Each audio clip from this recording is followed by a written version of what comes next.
নমস্কাৰ মোৰ প্ৰিয় বন্ধু বান্ধৱীসকল মই দীপাংকৰ কছাৰীপথাৰ ৰাইজৰ সহযোগত 23 তাৰিখ 9 2025 তাৰিখে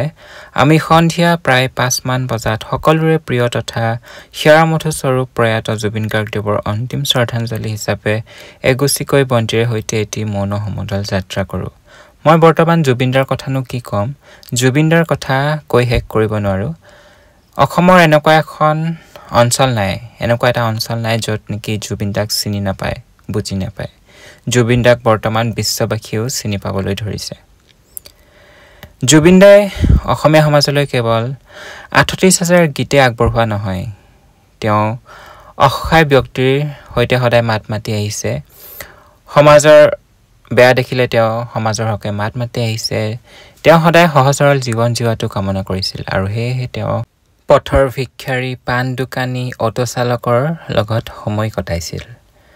ইয়াৰ উপৰি তেওঁ প্ৰকৃতিপ্ৰেমী আছিল এই কথাষাৰ আমি সকলোৱে বুজি উঠিলো আৰু হেহে তেওঁ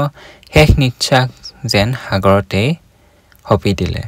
তেওঁক শ্ৰদ্ধাঞ্জলি জনাবলৈ আনকি সাধাৰণ চৰাই এটি সাধাৰণ ঘৰচিৰিকা চৰাই এটিৰ পৰা জীৱ জন্তু বহুতে তেওঁক যেন কিবা এটা কৈ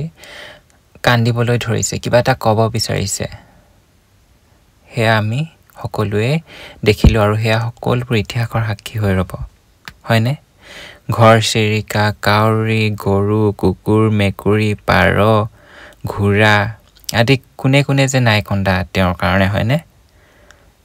হেয়া আমি সকলোৱে বুজিলো শেষত মই এটা কথাই কম জুবিনদা কেনেকৈ ঢুকালে হেয়া আমি সকলোৱে বুজিলো সকলোৱে জানো হেহে জুবিনদা উচিত ন্যায় পোৱাটো কামনা কৰো আৰু সকলোৱে তাকে বিচাৰো